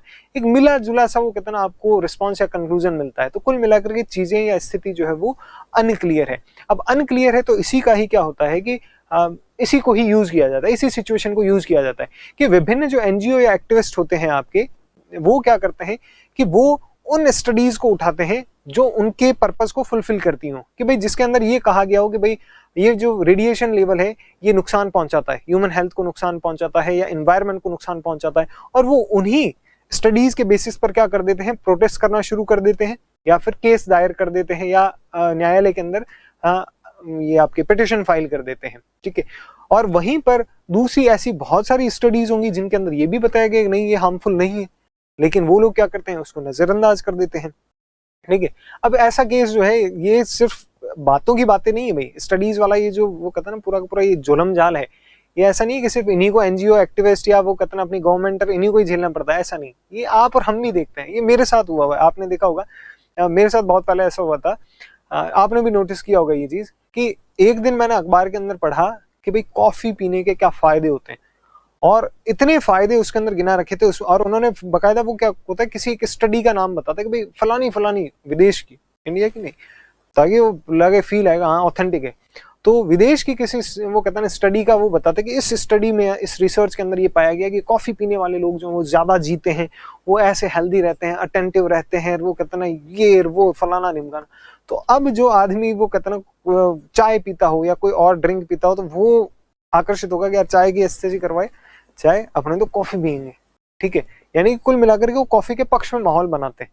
या एक रिसर्च आती है जो कॉफी के इतने फायदे यूं गिनाती है कि कॉफी से जीने वो पीने वाले जो वो लंबा जीवन जीते हैं, ऐसा होता है वैसा होता है, अटेंटिव रहते हैं, जीवन में भी ऊंचाइयां प्राप्त करते हैं, फलाना नहीं। उसके 3 दिन बाद में ही ना पेपर के अंदर एक और स्टडी आई, ये मेरे साथ बकायदा हुआ, 3 दिन बाद ही एक स्टडी और आई, और उसके अंदर ये था कि कॉफी पीने से होता है कैंसर, कॉफी पीने से ये कैफीन हो जाता है, इससे ये आपका नर्वस सिस्टम ये डाउन हो जाता है, फलाना ढिमकाना, इस तरीके की 20 कमियां बता रखी इस रिसर्च के अंदर, ये पाए गए। अब जो 2 दिन पहले अगर किसी आदमी ने ये सोचा हो कि भाई साहब अपने तो पियेंगे कॉफी, 3 दिन बाद में जब वो दूसरी वो स्टडी को देखता है, और वो भी स्टडी में कोई फॉरेन की यूनिवर्सिटी का या उसका नाम होता है या किसी इंस्टीट्यूट का नाम होता है, तो वो तो यूं सोचेगा भाई साहब कॉफी तो है ऑलमोस्ट जहर जैसी, तो क्या करें। समझ रहे हो इस चीज को। तो इस तरीके की स्टडीज के द्वारा क्या होता है कि पूरा का पूरा एक वो झोलम झाल बना दिया जाता है, जिससे आप किसी एक निष्कर्ष पर नहीं पहुंच सकते, ठीक है। तो होता क्या है कि कई बार एनजीओ या एक्टिविस्ट जो है वो इस तरीके के जो अधूरे, इनकम्प्लीट और अप्रमाणिक तथ्य होते हैं, ठीक है, जिनकी कोई एज सच ऑथेंटिसिटी नहीं होती है, पूरी तरीके से ऑथेंटिसिटी नहीं होती है, उनके बेसिस पर भी क्या करते हैं, वो किसी चीज का विरोध करने लगते हैं या उसके अगेंस्ट प्रोटेस्ट करते हैं या उसको गलत ठहरा देते हैं, ठीक है। तो इस तरीके की चीज होती आई है। तो क्या किया जाए अब भाई, जब अगर इस प्रकार की आपकी स्थिति है, या एनजीओ या एक्टिविस्ट जो है वो अगर इस तरीके की बात करते हैं, तो क्या मतलब करें, क्या इसका क्या सोल्यूशन हो सकता है। तो देखो इसका सोल्यूशन एक्चुअली ये है कि हमारे को जो है एक होलिस्टिक अप्रोच डेवलप करनी चाहिए, ठीक है। एक 360 डिग्री जो असेसमेंट होता है वो करना चाहिए कि भाई सारी चीजें जो है ना उसकी, उनको अकाउंट में लो। आप एक तरफा बात मत करो, आप सारी चीजों के बारे में बात करो, होलिस्टिक अप्रोच अपनाओ, समग्र रूप से आप उसका अध्ययन करो, ठीक है। और समग्र रूप से या होलिस्टिक अप्रोच में क्या है कि आप उसके डायरेक्ट और इनडायरेक्ट दोनों तरीके की बात करो, आप उसके पॉजिटिव और नेगेटिव दोनों तरीके की बात करो, आप उसके शॉर्ट टर्म और लॉन्ग टर्म दोनों तरीके की बात करो।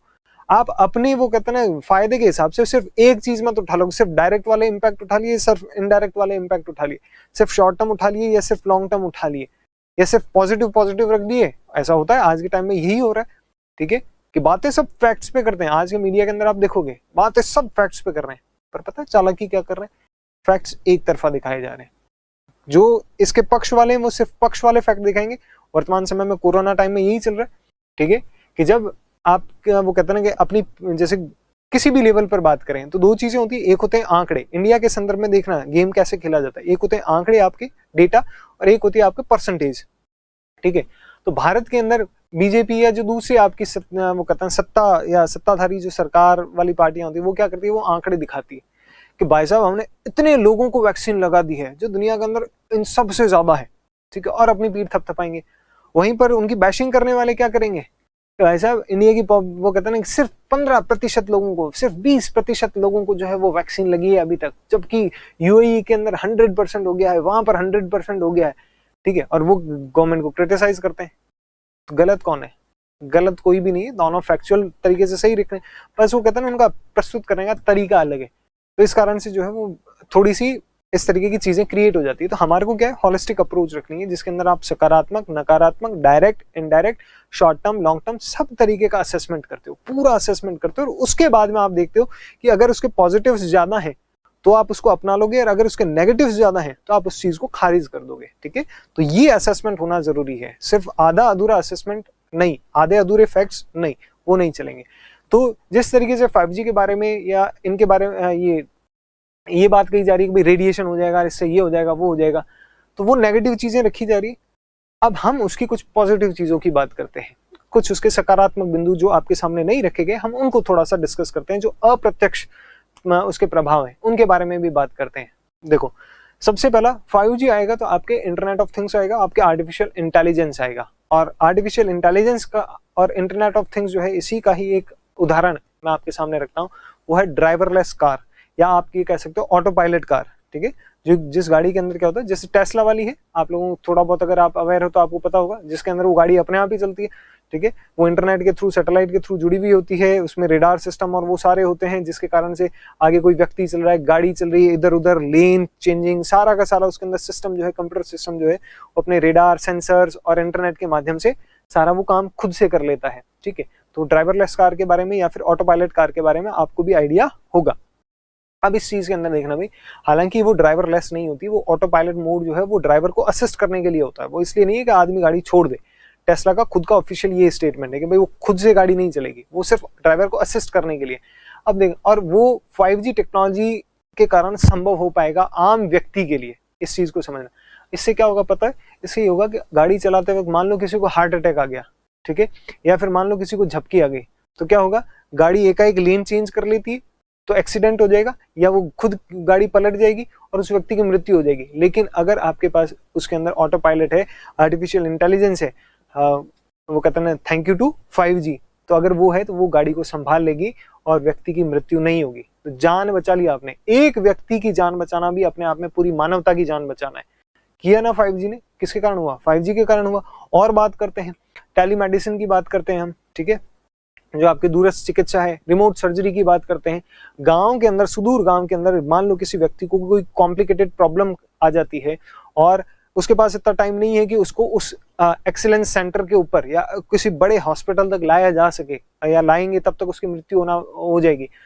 तो अगर उसकी रिमोट सर्जरी कर दी जाती है तो उस व्यक्ति की जान बचेगी कि नहीं बचेगी। ऐसे बहुत सारे कॉम्प्लिकेटेड वो कहते हैं ये आपके ऑपरेशंस होते हैं या सर्जरी होती है, वो परफॉर्म की जा सकेगी और दूरस्थ क्षेत्रों के अंदर, ग्रामीण क्षेत्रों के अंदर गरीबों की जान बचाई जा सकेगी। कौन बचाएगा, 5G बचाएगा, या 5G के कारण होगा।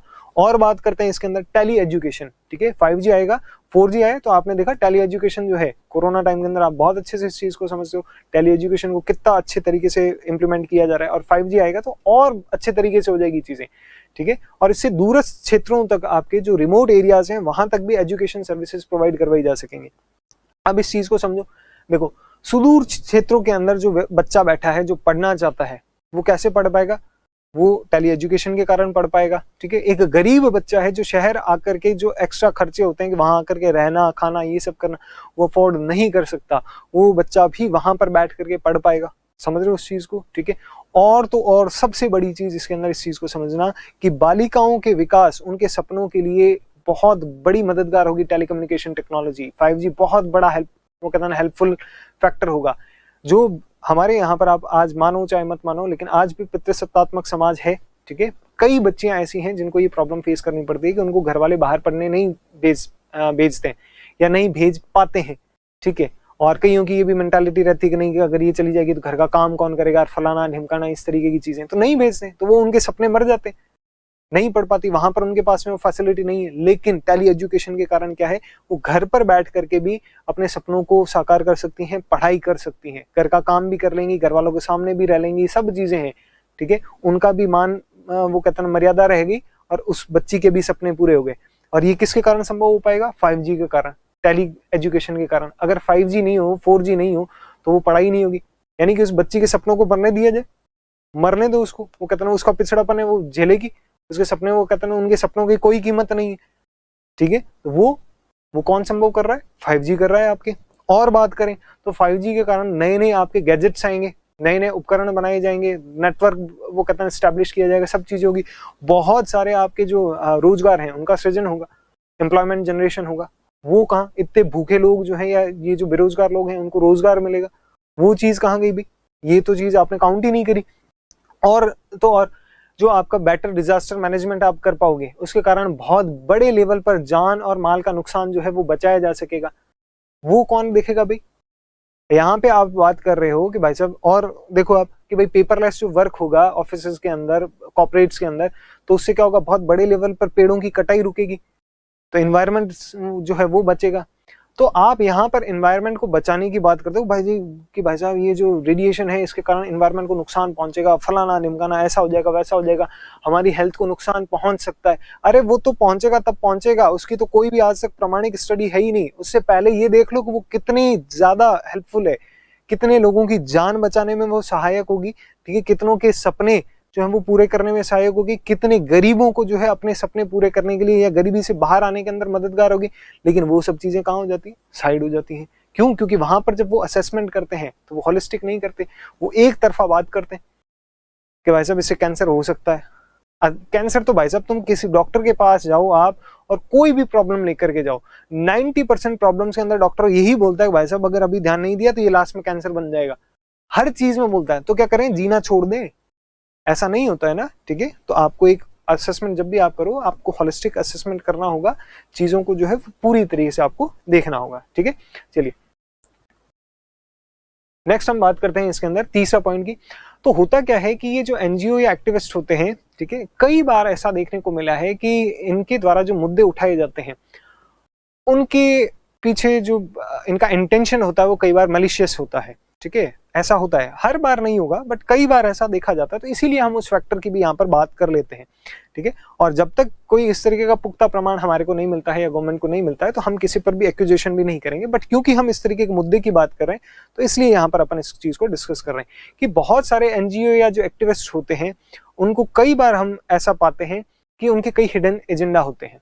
हिडन एजेंडा का मतलब क्या हो गया कि भाई आप कुछ और चीज करना चाह रहे हो बट आप क्या होता है किसी और की आड़ लेते हो। होता है ना कि भाई किसी और के कंधे पर रख करके तीर चलाना, तो वो चीज हो जाती है। जैसे मैं आपको बताऊं, एक एग्जांपल अपन इसका लेते हैं। जैसे हिमालयन एरिया के अंदर जो हमारे पहाड़ी क्षेत्र हैं उसके अंदर जब भी डेवलपमेंट की बात आती है, रोड्स बनाने की बात आती है, टनल्स बनाने की बात आती है, या वहां पर आपके जो बांध बनाने की बात आती है, ठीक है, तो ये एनजीओ जो है या एनवायरमेंट के लिए काम करने वाले ये जो एक्टिविस्ट है वो वहां पर सक्रिय हो जाते हैं और विकास कार्यों को विरोध करते हैं कि पहाड़ काट करके रोड बना दी, ये कर दिया, वो कर दिया, अब जो है भूस्खलन होगा, आपका लैंडस्लाइड्स होंगे, प्रकृति अब अपना रौद्र रूप दिखाएगी। अरे तो लैंडस्लाइड क्या पहले नहीं होते थे क्या? होते थे ना, अब भी होंगे। ठीक है, उसको टैकल करेंगे हम। ठीक है, बर्फबारी तो पहले भी होती थी, रोडें जाम होती थी, पर इसका मतलब ये थोड़ी रोड बनाना छोड़ दें, ये करना छोड़ दें। ठीक है, तो उनके हिडन एजेंडा क्या है? अब आपको के साथ वो तो प्रकृति को बचाना चाह रहा है, वो तो एनवायरमेंट को बचाना चाह रहा है कि मानव का जो है उस एनवायरमेंट के अंदर दखल बढ़ रहा है, उसको रोकना चाह रहा है। अरे भाई साहब, आप सिर्फ उधर की बात क्यों करते हो? आप ये भी तो बात करो ना यहाँ पर कि वहां पर जो सुदूर पहाड़ी क्षेत्र के अंदर जो व्यक्ति रह रहा है वो भी तो इंडियन है। ठीक है, उसको भी विकास की मुख्य धारा से जुड़ने का हक है कि नहीं है? कैसे जुड़ेगा वो जब उसके पास में कनेक्टिविटी ही नहीं है, प्रॉपर कनेक्टिविटी नहीं है? अब वो कैसे जुड़ जाएगा? आप और हम यहाँ पर मैदानी क्षेत्र के अंदर रहते हैं, मस्त, हमारे को यहाँ पर रोड चाहिए, हमारे को यहाँ पर बिजली चाहिए, ठीक है, हमारे को यहाँ पर टाइम से पानी चाहिए, लेकिन वहां के लिए हमारे को टेंशन नहीं है। नहीं नहीं नहीं, एनवायरमेंट बचाओ वहां का। अरे भाई, उसकी भी तो कुछ बेसिक आवश्यकता है, उनको तो पूरा करो। एनवायरमेंट का भी ध्यान रखो, डेफिनेटली रखो उसके अंदर। ठीक है, ऐसा सरकार के ऊपर दबाव बनाओ, लेकिन विकास कार्यों को रोक देना कहाँ की बात हुई? प्रोटेस्ट करने लग जाते हैं, ये है वो है। जबकि ऐसे काम होने से पहले क्या होता है, पूरा रिस्क असेसमेंट होता है और उसके बाद ही वो जो है प्रोजेक्ट्स जो होते हैं उनको मंजूरी मिलती है। ऐसा नहीं होता कि मर्जी पड़ा वहां पे शुरू कर दिया गया। तो आज के टाइम में वो सारे असेसमेंट होते हैं। जैसे हिमालयन एरिया के अंदर अगर ऐसा किया जाए तो उसको रोका जाता है, विकास कार्यों को रोका जाता है एनवायरमेंट के नाम पर। तो आपको क्या लगता है उसके पीछे क्या एजेंडा हो सकते हैं? हिमालयन एरिया जो है वो हमारा चाइना का बॉर्डर है, तो चाइना कभी भी ये नहीं चाहेगा कि हमारे बॉर्डर एरिया का उस बड़े लेवल पर डेवलपमेंट हो। अगर उसका डेवलपमेंट होगा तो फिर क्या है, नुकसान अल्टीमेटली चाइना को होगा। तो कई बार ऐसा देखा गया है कि चाइना द्वारा ऐसे एनजीओ जो है उनको फंडिंग दी जाती है, उनको कितना बूस्ट किया जाता है, उनको भड़काया जाता है। ठीक है, वो चीजें होती है। कई बार ऐसा होता है कि जो आपके ये जो एनजीओ और एक्टिविस्ट हैं, भाई सभी इंसान है, या वो कहता ना इंसानों की ऑर्गेनाइजेशन है, सबके अपने वो कहता ना चीजें होती है। पब्लिसिटी कौन नहीं चाहता? तो पब्लिसिटी के लिए भी वो लोग ये करते हैं। पब्लिसिटी क्यों? आपको साहब ये तो कहते हैं ना कि समाज सेवा के लिए, यार समाज सेवा अपनी जगह होती है। देखो, पैसे की, फाइनेंस की जरूरत सभी को होती है, और ये नेगेटिव वे में नहीं, ये जरूरत है, वास्तव में जरूरत है। जब भी आपको अच्छा करना होगा, देखो एक बहुत ही अच्छी बात किसी व्यक्ति ने कही है, ठीक है, कि भाई अगर तुम दुनिया का भला, आप गालियां देते हो कैपिटलिस्ट लोगों को या पैसे कमाने वाले लोगों को, ठीक है, और आप कहते हो ये गरीबों का शोषण करते हैं, फलाना है, या वो कहते हैं कि गरीब तो ऐसे हैं, ये देखो ये कहाँ जा रहे हैं, ये क्या कर रहे हैं, फलाना निमकाना, इस तरीके की बातें होती है। तो भाई सब अल्टीमेटली आपको गरीबी का भी, अगर आपको गरीबों का भी भला करना है ना, आपको पैसे की जरूरत पड़ेगी। ठीक है, हमेशा आपको कोई भी काम करना है, आपको अल्टीमेटली जो टूल जो आपका होगा वो आपका मनी होगा। ठीक है, तो उनको गालियां देना हमारे को थोड़ा सा कम करना चाहिए।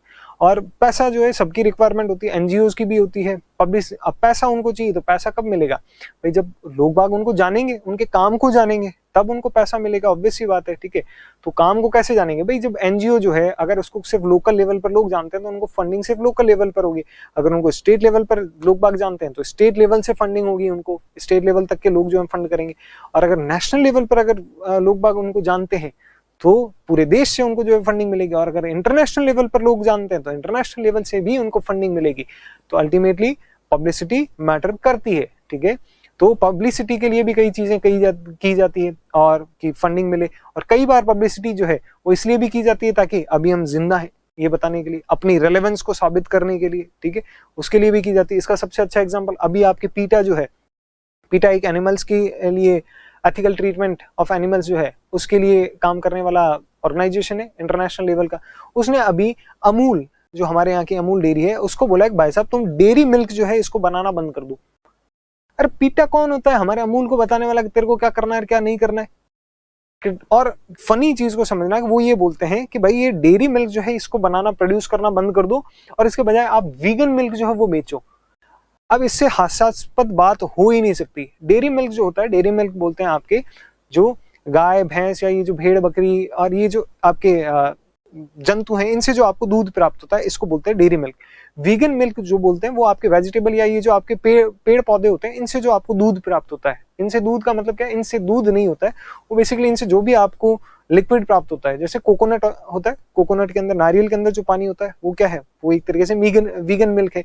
आपके चावल का जो पानी होता है वो क्या है? वीगन मिल्क हो गया एक तरीके से, ठीक है। आपके जो बादाम हो गए, ठीक है, उनको पीस करके और अगर आप वो कतन पानी में घोल लो तो वो घोल क्या कहलाएगा? वो भी वीगन मिल्क है। तो कह रहे हैं कि तुम ये बंद कर दो, गाय भैंस वाला दूध बेचना बंद कर दो और तुम वीगन मिल्क बनाना शुरू करो। अरे तू कौन होता है ये बताने वाला? भाई अगर तुम्हारे को एनिमल्स के राइट की इतनी ही फिक्र है, तुमको ये लगता है कि उनसे दूध वो निकाल लेने के कारण उनके बछड़ों का या उन एनिमल्स के जो है उनको नुकसान होता है, तो इससे तो पहले भाई साहब, और पीटा फॉरेन की है, तो इससे पहले एक काम करो, भारत तो फिर भी बहुत शाकाहारी देश है, तुम्हारे जो फॉरेन है वहां पर जाकर के ये जो मांसाहार है इसको रोको, कि जिसके कारण लोग इतने बड़े लेवल पर जो इनकी हत्याएं कर रहे हैं, रोको ना उसको। वहां पर बात नहीं, और यहाँ पर इनकी बातें देखो। और भाई हमारे यहाँ पर किसान जो हैं वो बहुत इंपॉर्टेंट है। हमारे यहाँ पर ग्रामीण क्षेत्र के लोग जो हैं उनका कृषि के बाद में पशुपालन पर निर्भरता बहुत ज्यादा है, ठीक है। और हम यहाँ पर है ना प्रकृति को, पशुओं को वो कतन पूजते हैं, गाय को माता मानते हैं, भैंस को माता वाता तो नहीं मानते पर बहुत केयर करते हैं भाई अपने पशुओं की, बहुत लाड रहता है। मारी बाबूड़ी मारो वोर करते हैं अपन गायों को। बकरी को कहते हैं कितने क्यूट से बच्चे होते हैं, देखें गाय के कितने क्यूट से बच्चे होते हैं। तो वो हम इतना उनको वो कहते हैं ना वो सम्मान रखते हैं प्रकृति के लिए, और हमारे को वो बता रहे हैं कि भाई साहब तुम ये करो और ये मत करो। तो ये क्या है? ये टोटली पब्लिसिटी स्टंट है। आपको पता है कि वो भाई इसका कोई मतलब नहीं है, कोई तुक नहीं है इस चीज का, ठीक है, और कोई वो कहता है इनका कोई लेना देना नहीं है उससे, पर फिर भी पब्लिसिटी। और बात करें तो होता क्या है, फॉरेन फंडिंग होती है कई बार आपके एनजीओज की, एक्टिविस्ट की। मेरे को पता है कि जैसे ही इस तरीके ये बात आती है ना वर्तमान कंटेक्स्ट में, जब भी अपन बात करते हैं तो सीधे सीधे जो जनता है वो दो धड़ों में बन जाती है, एक तो नेशनल, एक एंटी नेशनल वाली में। हमको उसमें नहीं जाना है, वो डिबेट उन्हीं को मुबारक हो। हम सिविल सर्विसेज के एस्पेक्ट में बात करेंगे, ठीक है, कि चीज़ों को प्रॉपर्ली एनालाइज करना, उसके हर एस्पेक्ट को देखना जरूरी है। तो ऐसा होता है कई बार, क्या होते हैं एनजीओ और जो आपके एक्टिविस्ट होते हैं इनको फॉरेन से फंडिंग मिलती है, और वो फॉरेन से फंडिंग भी मिल सकती है। कई बार क्या होता है, और जो देखो जिसका आप खाओगे आपको उसकी पीपड़ी बजानी पड़ेगी, साफ और सीधी सी बात है। तो जो आपको फंडिंग करेगा आपको उसके मुद्दे उठाने पड़ेंगे, और उन मुद्दों से उनको फायदे होते हैं, साफ और सीधी सी बात ये है, ठीक है। कि भाई एक टाइम था, जैसे आप बात करो एनवायरनमेंट की, आज के टाइम में ये डेवलप्ड कंट्रीज खूब बात करते हैं, अरे तो सबसे एनवायरनमेंट की एससीसी किसने करी है? तुम ही ने करी है। अब हम जब डेवलपमेंट करने आ रहे हैं तब उनको क्या चाहिए भाई? हमारी इंडस्ट्री को, भाई पुराने टाइम के अंदर उनको इंडस्ट्री को रोकना था तो अलग तरीके से उन्होंने रोका।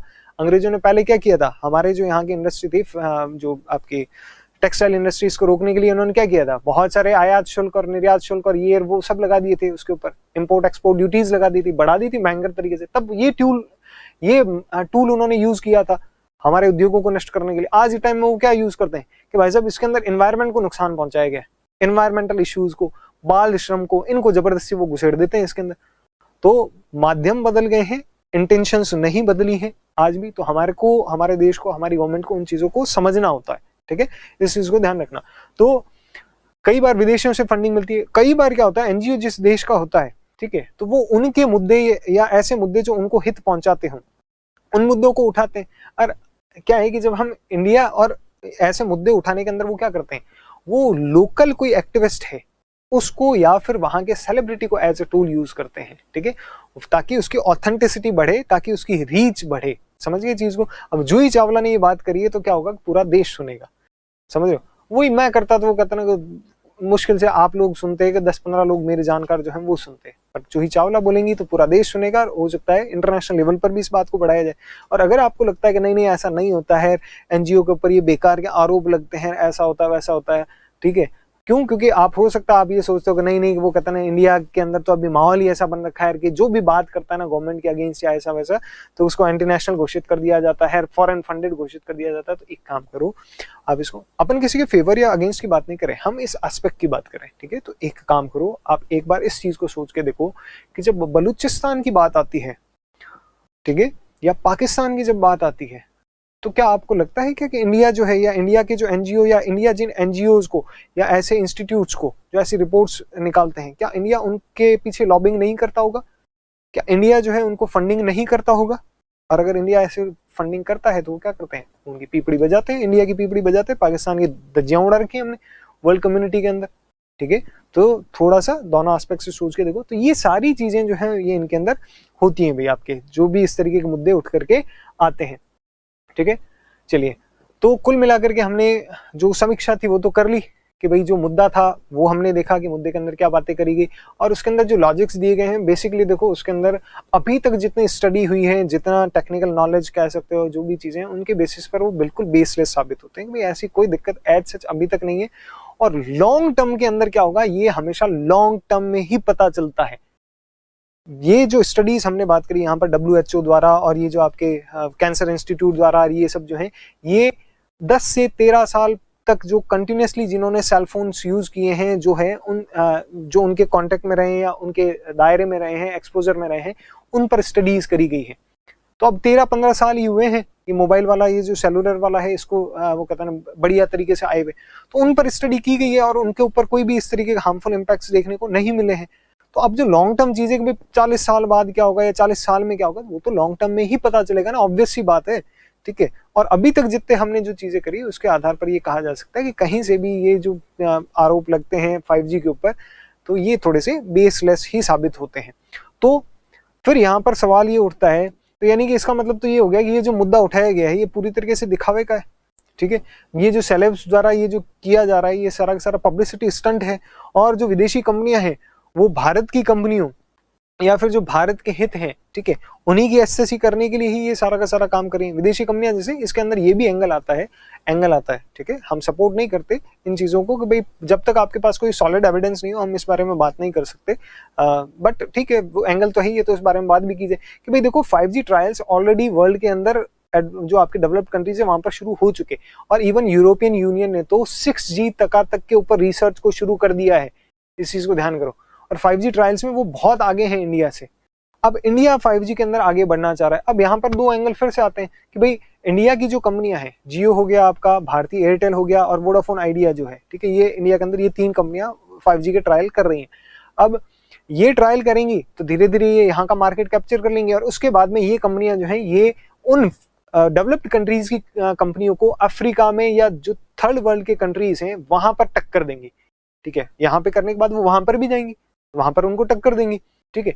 तो यहीं पे आप या क्या कर सकते हो कि यहीं पे आप उनके ट्रायल्स को रोक दो, क्या उनकी बाधाएं क्रिएट कर दो। तो जब तक वो यहाँ पर सेटल होंगे तब तक वो लोग अपने देश में और साथ ही साथ में अफ्रीका या जो दूसरे उनके मार्केट्स हैं वहां पर भी वो एस्टेब्लिश हो जाएंगे, ठीक है। तो ये भी एंगल हो सकता है। जैसे और दूसरा एंगल क्या हो सकता है कि भाई हमने हमारे 5G के अंदर गवर्नमेंट ने भी ऐसा किया है, और हमारे यहाँ की जो कंपनियां हैं उन्होंने भी भारतीय लोगों की भावनाओं का ध्यान रखते हुए और थोड़े से सिक्योरिटी कंसर्न्स को ध्यान में रखते हुए चाइना की जो इक्विपमेंट्स हैं उनको जितना हो सके अवॉइड करने की कोशिश करी है, मैक्सिमम अवॉइड करने की कोशिश करी है। और इंडियन गवर्नमेंट ने 5G के अंदर चाइनीज कंपनियों को कई जगह पे तो बिल्कुल ही हटा दिया, शामिल ही नहीं किया। तो इस कारण से क्या हुआ, चाइना को, और आप जानते हो भाई ये जो कम्युनिकेशन टेक्नोलॉजी, इंफॉर्मेशन टेक्नोलॉजी से रिलेटेड ये जो इक्विपमेंट वाली जो चीजें हैं या 5G वाली, इसके अंदर सबसे आगे कौन है, चाइना। तो सबसे ज्यादा नुकसान किसको है, चाइना को है। तो चाइना कहीं ना कहीं से हो सकता है कि चाइना द्वारा भी ये चीजें की जा रही हो, ठीक है। तो ये एंगल्स हैं, ये अलग अलग एंगल हैं। तो क्या मतलब ये सारा का सारा फर्जीवाड़ा है, ठीक है। एक सवाल तो ये उठता है। दूसरा सवाल ये उठता है कि भाई साहब ये जो रेडिएशन जो लगातार वातावरण के अंदर बढ़ता जा रहा है, ये बात तो हम भी मानते हैं, 3G से जितना था 4G में उससे भी ज्यादा हुआ, 5G में और ज्यादा होगा, ठीक है। तो रेडिएशन का लेवल वातावरण के अंदर बढ़ता जा रहा है, और लॉन्ग टर्म में एज सच इसके अभी तक कोई हानिकारक प्रभाव, हार्मफुल इम्पैक्ट्स हमारे को देखने को नहीं मिले हैं। तो इसका ये मतलब हो गया क्या कि ये रेडिएशन जो है ये बिल्कुल भी हार्मफुल नहीं है, ये विकिरण हानिकारक है ही नहीं। तो ये दो मुख्य सवाल हमारे सामने आते हैं और इसका जवाब क्या है? इसका जवाब है नहीं, ऐसा नहीं है कि इस मुद्दे को आप पूरी तरीके से पब्लिसिटी स्टंट या फर्जीवाड़ा घोषित नहीं कर सकते। ठीक है, फॉरेन कंट्रीज वाला हिसाब किताब नहीं, जब तक साबित नहीं होता वो सब चीजें एंगल अपनी जगह, लेकिन क्या इससे ये मुद्दे की इंपॉर्टेंस गौण हो जाती है? नहीं।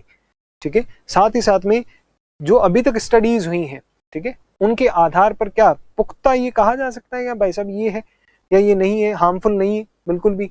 तो नहीं, ऐसा नहीं है। तो फिर क्या कंक्लूजन है इसका? कंक्लूजन ये है देखो कि क्योंकि कोई भी स्टडी अभी तक ये पूरी तरीके से साबित नहीं कर पाई है कि हार्मफुल है या फिर हार्मलेस है, ठीक है, नुकसानदायक है या नुकसानदायक नहीं है, तो इसका मतलब ये नहीं हो गया कि आप इसको ये सर्टिफिकेट दे दो कि हाँ भाई वो कहते हैं सब बिंदास है करो तुम, बिल्कुल भी नुकसानदायक नहीं। नहीं, इसका मतलब ये हो जाता है कि आपको अभी भी और ज्यादा इंटेंस, और ज्यादा गहन और सटीक एक्यूरेट स्टडीज की, अध्ययन की आवश्यकता है। अभी भी आपको एक फाइनल कंक्लूजन पर पहुंचना होगा, आपको और इंटेंस स्टडी करनी होगी और ज्यादा अच्छे से इसके बारे में अध्ययन करना होगा, निष्कर्ष निकालने होंगे।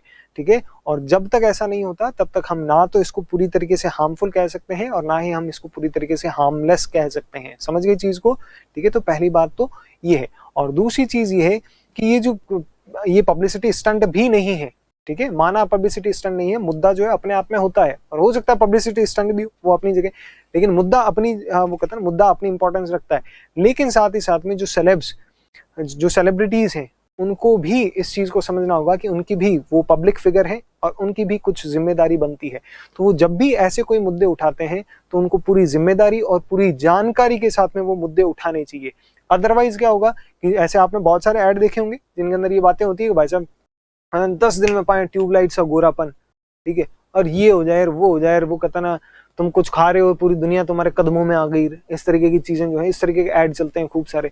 ठीक है, तो वो जो भ्रामक आपके प्रचार होता है या भ्रामक जो उस तरीके के एडवर्टाइजमेंट या विज्ञापन किए जाते हैं, ठीक है, जो वर्ग लाते हैं लोगों को उसमें, और फिर इस तरीके के ये जो आप प्रचार करते हो या मुद्दे उठाते हो जिनके पीछे कोई वो कथन प्रमाणिक या ऑथेंटिक कोई ठोस तथ्य नहीं है, फैक्ट्स नहीं है, फिर भी आप जिस बात करने को, पब्लिसिटी करने को, एनवायरनमेंट की वो कथन केयर वो दिखाने को, सोसाइटी के लिए अपनी केयर दिखाने को अगर आप करो, ठीक है, तो वो फिर पूरा का पूरा क्या हो जाता है, प्रोपेगेंडा टाइप का हो जाता है। तो ऐसा करने से उनको बचना चाहिए। अदरवाइज क्या होगा, जिस तरीके से इस तरीके कोई भ्रामक उत्पाद का वो कथन प्रचार किया जाता है तो उसको अपराध माना जाता है। ठीक है, कि आप इस तरीके का बोगस जो प्रोमिसेस हैं या बोगस जो चीजें हैं वो नहीं कर सकते। तो वैसा का वैसा फिर हमको ऐसा करना पड़ सकता है कि भाई इस प्रकार के भी अगर कोई फालतू मुद्दे उठाता है बिना किसी ठोस जानकारी के तो उसको भी फिर अपराध की श्रेणी में रखा जा सकेगा। हो सकता है फ्यूचर के अंदर ऐसा किया जाए। तो कुल मिलाकर के निष्कर्ष ये है। और हमारे को इससे क्या चीज सीखने को मिलती है या इस मुद्दे से अल्टीमेटली हमको क्या देखना चाहिए, तो हमको ये देखना चाहिए तो कि भाई हमारी इसमें अप्रोच क्या हो। हमारी अप्रोच साफ और सीधी सी है कि ये फंडा ध्यान रखो, समावेशी और धारणीय विकास, ठीक है, इंक्लूसिव और sustainable development plus national interest, राष्ट्रीय हित, इन दो चीजों का आप अगर ध्यान रखोगे तो आपकी अप्रोच कभी भी गलत नहीं होगी। कैसे गलत नहीं होगी? देखो, सिर्फ धारणीय विकास या सिर्फ एनवायरनमेंट ही बात नहीं होती है, इंक्लूसिव समावेशी विकास भी आपको ध्यान में रखना पड़ेगा। एक तरफा बात मत करो। देखो, कहते हो भाई एनवायरनमेंट को नुकसान पहुंच रहा है इससे, ठीक है, तो फिर ये भी तो देखो ना कि भाई एक गरीब जो बच्ची जो गांव के अंदर बैठ करके अपना सपना पूरा कर सकती है, वो आईएएस बन सकती है, आरएएस बन सकती है, तुमने उसका सपना छीन लिया उससे। वो क्या उसको वो हक नहीं है क्या कि क्या वो विकास, वो समावेशी विकास या उसका विकास करना समाज वो कितना सरकार की जिम्मेदारी नहीं है? आपने उसके सपनों को कुचल दिया इनडायरेक्टली, ठीक है, तो वो कहाँ गया भाई? भाई कोई व्यक्ति जिसकी जान बचाई जा सकती थी रिमोट सर्जरी द्वारा, लेकिन तुमने 5G के ट्रायल्स को रोक दिया है, तुमने 5G की उन चीजों को रोक दिया, और बहुत सारे लोग जो हैं ऐसे काल का ग्रास बनेंगे, मौत के मुंह में जाएंगे। ठीक है, तो वो क्या उनको उस विकास का हक नहीं है? तुमने वो कहते हैं कि पहाड़ी क्षेत्रों के अंदर विकास को रोक दिया या 5G के ट्रायल्स रोक दिए मान लो, ठीक है, और वहां पर किसी प्रकार की कोई इमरजेंसी, कोई लैंडस्लाइड होता है, कुछ ऐसी घटना होती है और फोन के माध्यम से या किसी और माध्यम से उस चीज को बताया जा सकता है या रोका जा सकता है या बेटर वो कहते हैं डिजास्टर मैनेजमेंट किया जा सकता, लेकिन तुमने उसको रोक दिया, इस कारण से बहुत सारे लोगों को जान वो कहते हैं जान गंवानी पड़ी, उसके लिए रिस्पॉन्सिबल नहीं हो क्या? उन एरिया का डेवलपमेंट नहीं होना चाहिए? तो आपको सभी के डेवलपमेंट के साथ साथ एनवायरनमेंट का भी ध्यान रखना पड़ेगा। तो समावेशी और धारणीय विकास, इन दोनों चीजों को अकाउंट में लेना पड़ेगा। और सिर्फ ये नहीं है कि सिर्फ विकास के नाम पे आप एनवायरनमेंट की तिलांजलि दे दो, वो भी नहीं है। ठीक है, एनवायरनमेंट का भी ध्यान रखना है। आपको ऐसी बेस्ट से बेस्ट प्रैक्टिसेस यूज करनी है जिससे एनवायरनमेंट का ध्यान रखा जा सके। और साथ ही साथ में आपको नेशनल इंटरेस्ट, राष्ट्रीय हितों का भी ध्यान रखना पड़ेगा कि इस तरीके के जो मुद्दे होते हैं क्या वाकई में वो मुद्दे, देखो मुद्दों की अपनी इंपॉर्टेंस अपनी जगह है, पर क्या उनको उठाने वाले की इंटेंशन भी डिपेंड करती है, ठीक है, कि वो जो मुद्दे उठाए गए हैं उनके पीछे चीजें क्या है। एक आपको चीज डेवलप करनी चाहिए हमेशा से, reading in between the lines, ठीक है, कि कुछ चीजें जो आपके सामने रखी जाती हैं एग्जैक्टली वैसी नहीं होती है, तो आपको उनको चीजों को समझना होगा, ठीक है, क्योंकि सिविल सर्विसेज जो है वो आगे, या सिविल सर्वेंट जो है वो ही देश को आगे ले जाने में आप ये कह सकते हो सबसे आगे वाली पंक्ति में है, ठीक है। तो अगर उनका जजमेंट अगर गलत हो गया तो फिर तो बातें ही गड़बड़ हो जाएगी ना सारी की सारी। तो आपको जजमेंट आपका अच्छा हो तो आपको होलिस्टिक अप्रोच रखनी पड़ेगी, नेशनल इंटरेस्ट का भी आपको ध्यान रखना पड़ेगा कि उनका एजेंडा क्या है, क्या उनका मलिशियस इंटेंशन तो नहीं है, उनकी जो सोच है क्या वो वास्तव में राष्ट्र के विकास और समाज की भलाई ही है, या फिर किसी और का प्रोपेगेंडा वो वहां पर कर रहे हैं, ठीक है। तो ऑल एंड ऑल आज हमने बात करी 5G के बारे में कि 5G के स्पेसिफिकेशंस क्या क्या हैं, कि 5G के अंदर क्या टेक्निकल चीज़ें हैं छोटी मोटी, फिर उससे क्या बेनिफिट होंगे, क्या एडवांटेज हैं उसके, और उसके बाद में वर्तमान में लेकर के इसको क्या विवाद चल रहा है, और उस विवाद का हमने क्या किया, पूरा का पूरा एनालिसिस किया है, उसको एग्जामिन किया है, उसकी समालोचना करी है, समीक्षा की है कि भाई बेसिकली उसके अंदर फंडा क्या है, क्या चीज़ें सही है, कितनी सही है, और क्या चीज़ें गलत हैं और कितनी गलत हैं, ठीक है। चलिए, थैंक यू।